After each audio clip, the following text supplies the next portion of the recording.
नमस्कार दोस्तों, आप सुन रहे हैं आपका अपना और उज्जैन का पहला community radio radio Dastak 90.8 FM और मैं हूं आपकी दोस्त श्रेया। आप सुन रहे हैं कार्यक्रम मन की कलम से में उज्जैन के सुप्रसिद्ध रचनाकारों की रचनाएं, उन्हीं की जुबानी। आज इसी क्रम में हमारे स्टूडियो में पुनः उपस्थित है डॉक्टर उर्मी शर्मा जी। दोस्तों, इनका जन्म इंदौर की धरा पर हुआ है।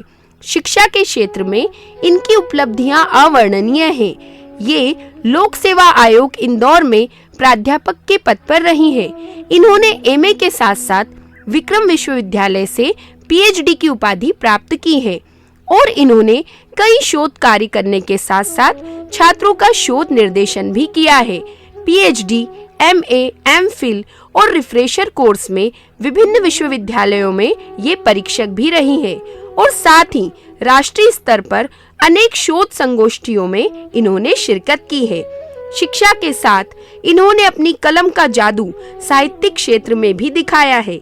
इनकी अब तक की प्रकाशित पुस्तकें हैं मुट्ठी भर आसमान, नारी बहुरूपा, औरत के आसपास, लड़कियां बच गई, हिंदी साहित्य के स्वर, उंगलियां आदि। दोस्तों, इन्होंने अपनी लेखन विधा से समाज में एक नई सकारात्मक सोच स्थापित की है।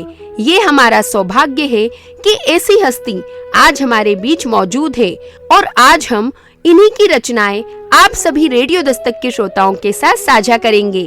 तो आइए सुनते हैं इनकी पहली रचना, जिसका शीर्षक है ओरे बसंत।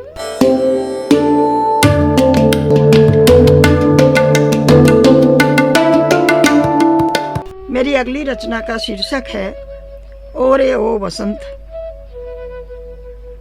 जीवन यौवन के आधार आओ और उठे मेघ, क्यों पछीट रहे हो, बड़ी तपस्या के बाद आई नेह प्रेम की इस ऋतु को।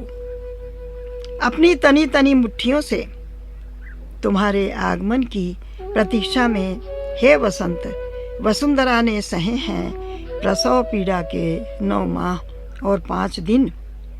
बिछाया है कोमल पुष्पों का बिछौना, पालने में बंधी है केसर की डोर।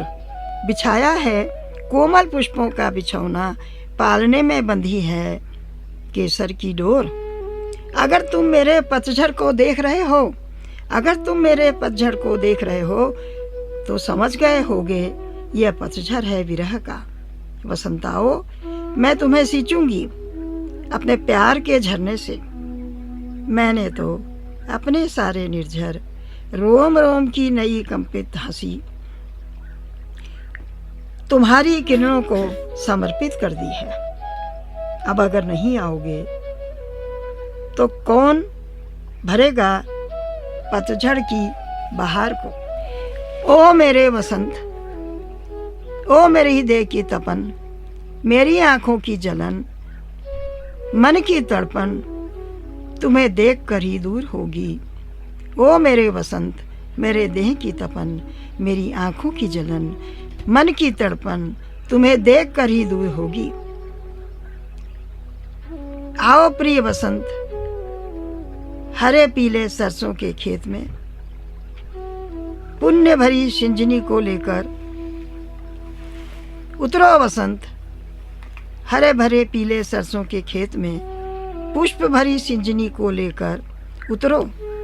अपने मित्र अनंग के संग आओ, छा जाओ मेरे मन पर, आओ छा जाओ मेरे मन पर। भर दो विरही दीवारों की दरारें, युग युग से यही होता आया है। खिल पड़ेगी सारी सृष्टि तुम्हारी एक मुस्कान से। आओ प्रिय वसंत, आओ प्रिय वसंत, आओ आओ ना।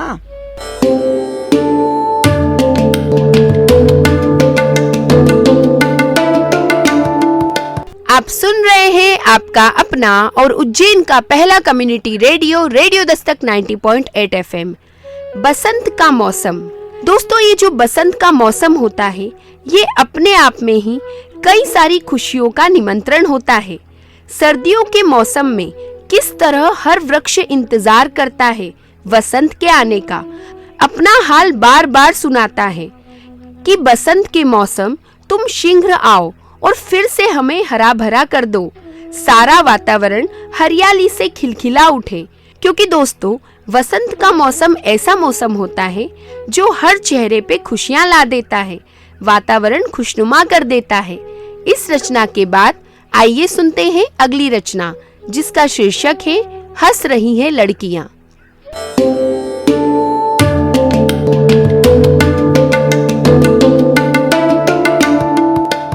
मेरी कविता का यही शीर्षक है, हंस रही हैं लड़कियां। हंस रही हैं लड़कियां, चुपचाप एक कोने में बैठी हंस रही हैं कुछ लड़कियां। अपनी अपनी पीड़ा को भूल मुंह पर हाथ धरे खिलखिलाती ही जा रही हैं लड़कियां। आपस में फुसफुसाती बतियाती अलमस्त बिंदास इन मस्तानियों की हंसी रोके ही नहीं रुक रही है। दोनों हाथों से उंगलियों की झीनी चादर को पार करती फिसल रही है उनकी गुलाब पंखुड़ियों सी, सीप के मोती सी उल्लास बिखेरती होठों की हंसी। हंसने से डर जाती हैं बीच बीच में ये, हंसने से डर जाती हैं बीच बीच में ये, फिर भी हंसती ही जा रही हैं ये लड़कियां, फिर भी हंसती ही जा रही हैं ये लड़कियां। दूर कहीं नींद में उम्मीदें से उठ बैठे हैं वृक्ष, दूर कहीं नींद में उम्मीदें से उठ बैठे हैं वृक्ष। क्या हो गया इन्हें, क्यों नहीं ठूस लेती हैं मुंह में कपड़ा? कोई सुन लेगा तो क्या होगा? पर हंसी लड़कियां फिर से, और इस बार तो कुछ जोर से ही हंसी ये लड़कियां। अगली पंक्तियों में मानवीकरण का रूप देखिए। मच्छर पतंगे भी हैं परेशान, मच्छर पतंगे भी हैं परेशान, जीवो पावर के बल्ब टिमटिमाते तारे और दिशाएं भी हैं दंग। झिंगुरों के शब्द ध्वनित हो तोड़ रहे हैं सन्नाटा, पर हंसी के फव्वारे छूटते ही जा रहे हैं, हंसती ही जा रही हैं सगुनी लड़कियां, हंसती ही जा रही हैं सगुनी लड़कियां। अरे डर लगता है कहीं यह हंसी अखबारों की सुर्खियां न बन जाए। यदि ऐसा हुआ तो क्या ये हंसी सिकुड़ जाएगी गुलाबी होठों में? शायद तुमने भी सुनी होगी सदियों पहले वह हंसी, जिसे सुन फट पड़ते थे बादल, भावुक हो उठती थी नदियां। समुद्र तो खिलखिलाते खिलखिलाते रो उठता था, समुद्र तो खिलखिलाते खिलखिलाते रो उठता था। हंसता देख लड़कियों को लाल हो जाती थी परछाइयां। और भी देखिए, लड़कियां फिर खिलखिला रही हैं, जिसे देखने सुनने दौड़ पड़ रहे हैं जलचर, थलचर और नभचर। पर उनमें कोई नहीं था मनुष्य,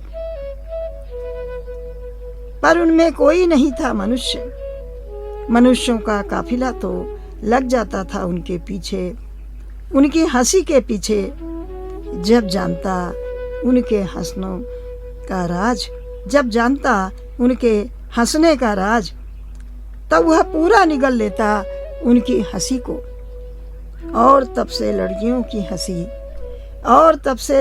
की हंसी किंवदंती बन गई और आज भी खड़ी है वह म्यूजियम में।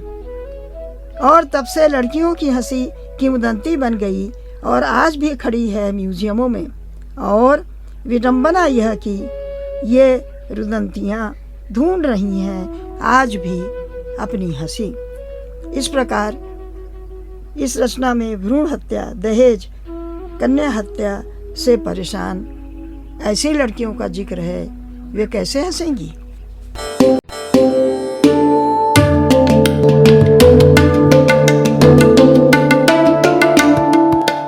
आप सुन रहे हैं आपका अपना और उज्जैन का पहला community radio, radio Dastak 90.8 FM। ये रचना समाज में एक बदलाव का माध्यम या फिर ये भी कह सकते हैं कि समाज के सच से रूबरू करवाती है। लड़कियों को हंसने की आज़ादी या फिर यूं कहें कि खुलकर हंसने की आज़ादी नहीं दी जाती। अगर कोई लड़की खुलकर हंसती है तो उस पर सवालों की बौछार हो जाती है। कभी कभी तो बात चरित्र पर भी आ जाती है। कभी कभी लगता है कि हमारा ये समाज इन लड़कियों को इस चीज की आज़ादी क्यों नहीं देता। दोस्तों, हम सभी के सामने ये प्रश्न हमेशा रहता है। इस रचना के बाद आइए सुनते हैं अगली रचना, जिसका शीर्षक है बेअसर।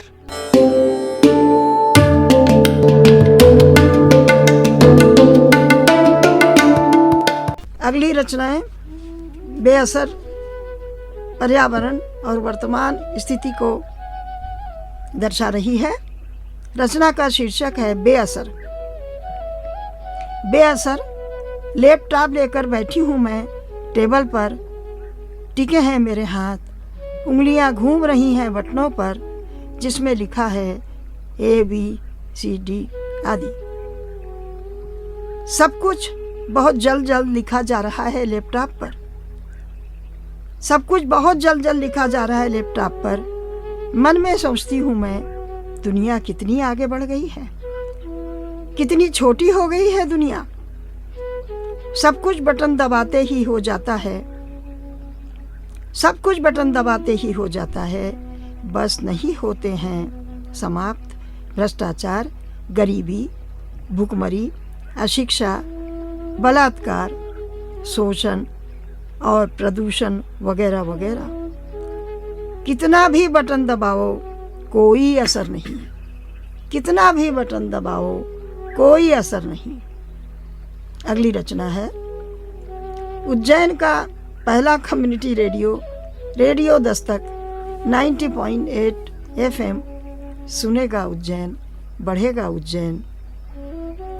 मैं डॉक्टर उर्मी शर्मा अपनी रचना का पाठ कर रही हूँ। रचना का शीर्षक है प्रदूषण। दोपहरिया में खिड़की से सनसनाती आती है वायु, थोड़ी गर्म होकर प्रदूषण से, और प्रविष्ट हो जाती है सांसों में। गलवैयाँ डालती है धूप और मैं उसे प्यार करने लगती हूँ। भरने लगती हूँ मैं अपनी ओढ़ी हुई ठंडी नर्म शाल में, परंतु धूप छिटक कर दूर हो जाती है, उसे सहन नहीं होता खिड़की से आता शहर का प्रदूषण। धूप गलवाइयाँ हटाकर भाग जाती है, और मैं उसे रोक नहीं पाती।